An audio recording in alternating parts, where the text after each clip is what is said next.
Pramod, always a pleasure. 6 months back, I had the pleasure of interviewing you in Delhi, and now we are at the Harvard Business School, Berkeley. Right. Wonderful to have you here. Thank you.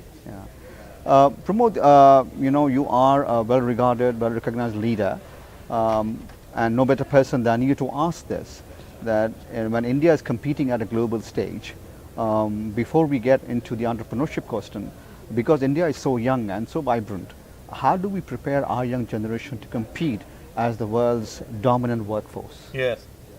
So I think it's the biggest question in front of us. We have a demographic dividend that is unprecedented, and unless we train them and show them how to compete, we will miss the biggest opportunity the world has given us by giving us, what is effectively 30% of the world's workforce, right? Which country has such natural resources in such abundance? But I have huge hope, and I'll explain why. One, technology is becoming more ubiquitous. While people worry about technology, I think we embrace it. We've seen technology always create more opportunity, not take away. Computers were meant to take away jobs. Automation was meant to do this. Digitization was meant to do that. This is fear-mongering, which is completely devoid of any data or previous historical evidence of what the impact of technology truly has been. So that's one big point that I always make. Two, the ability to learn technology is getting easier. So, there's a lot of discussion about artificial intelligence, there's a lot of discussion about virtual reality, but actually deploying these technologies is actually becoming easier. It's simpler. It's simpler to build a new platform. I'm working with a new finance company, NBFC in India, the former GE Capital businesses, and we're finding that we can build a platform for ourselves in 6 to 9 months, which earlier I would have taken 2 years to do. Now India can do that. And Indian workers can be trained on that fairly well, and if the government won't help, certainly I know Indian companies will grab that opportunity and train them up.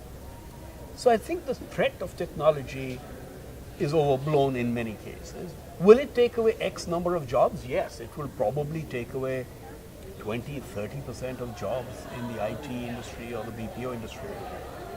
But I would imagine that if I go back and think about the type of work that we were doing at GenPact in 97 versus what they're probably doing now, I'm not associated with them anymore, I suspect that work has already changed by more than 40%. Sure.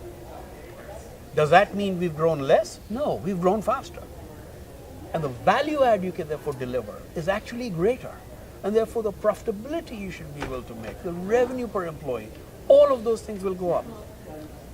Redundant error correction type of work should disappear. It's a good thing. And then our young people can focus on real jobs. So when you started this, there were ad hoc companies doing outsourcing, in the mid-90s. Then you came and you defined the whole process and whole culture change. Yes. A lot of youth got, good jobs at the time, much more than what their parents were making, and they had a lot more expendable income. Yes. But those jobs have moved on to other countries because India is moving up the value chain. Yes. Where do you think is the next wave when you take technology like this? Adoption of technology is getting very inexpensive. Right. But there is also human resource which needs to be trained, and more so ethically, if I may use that word, because a rush of capital is a big issue for young people. So how do we then balance and show them that, hey guys, if you wait and focus and learn and be patient, you have a lot more to gain? Yes. I think what is interesting is that in the past, technology was really used to build technology industries and to build the Microsoft, the Infosys, even the GenPact, which was not so technology but business process, but we used an enormous amount of technology within that. Today, technology can be used in countries like India across all industries. So the opportunity will broaden, and that's what I love about technology. So you can use artificial intelligence to diagnose medical patients.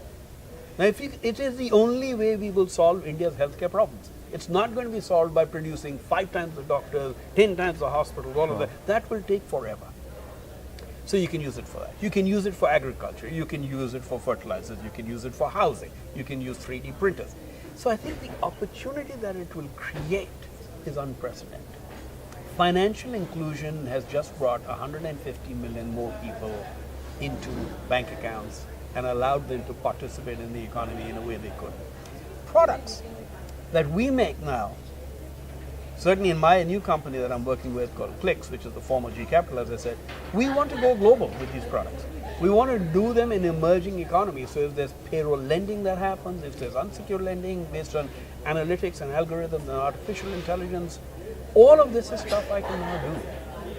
So for me, I look around this, and every time I read the newspapers and they're talking about the threat to jobs, and I go home and I talk about artificial intelligence to experts, and I realize the opportunity. And I'm saying there's something missing in the middle here. And the fact is, technology will create opportunity. I have enormous faith, and it's not faith born just of faith, because I love India, etc., etc. The youth is inquisitive, they're curious, they're looking for jobs, they're looking for opportunity. They will grab it. And I think once they start grabbing it, and once we learn how to be more global, I think we can do an enormous amount of change and progress. So if you look at the last decade, there were 50-50, the investors who wanted to come from India invest. Yes. Half were very positive, half were not so sure. Right. So those who bet, they got some good returns, right. Some of them didn't. Right. Now the next wave is happening. So the question is, what is the advice for younger entrepreneurs who always aspire and look up to Silicon Valley, both for innovation and investments? Absolutely. But innovation is also happening at a much cheaper price within India, Absolutely. if you want to look at it. Absolutely. And investment is also happening with local money. So what is your advice there? So, 2 or 3 advice. India is going to be a hard place to do business. It's not going to get easier suddenly in 10 years. It's just there's an embedded base of administration, rules, red tapeism, culture, which keeps getting in the way. That same limitation creates opportunity. I would encourage everybody, stop copying, leapfrog. Vinod Khosla just said that here. 2, find local solutions. Find local people to work with local solutions, because local solutions sell. So if you think about traditional companies, the most successful companies in India are all local companies. Right. It's not multinationals, right? By the way, this is the same story played out in every country in the world. In Germany, Siemens and Volkswagen and Audi and Mercedes are successful, not the others, right? In America, it's American companies. Scandinavia, it's a natural progression. So one, let's focus on how have these companies found local solutions with local talent. Use local talent. Don't bring homegrown solutions from outside and plant them in India and say, this is how it should work. Right. It's a different country. Right. It never works anywhere else in the world. You will have problems, but never give up. You will find solutions. You will have problems of scale. The biggest issue for many of them is time. You think you're going to get from A to B in 2 years and it takes you 4. Right. That kind of a gap is now being bridged by broadband, by financial inclusion, and I think figuring out how to use that will allow us a lot of opportunity. And lastly, I would tell people, certainly get every example you can from Silicon Valley, but the problems that we need to solve in India are not necessarily, in my view, about stage 1, stage 2, stage 3 venture capital funding. It's about marketing and operations, and how do I build a business, and how do I build an organization, what do I do with it? And I think we must learn those lessons. Thank you. It's wonderful always. My Appreciate pleasure. that so much. My pleasure. Thank you.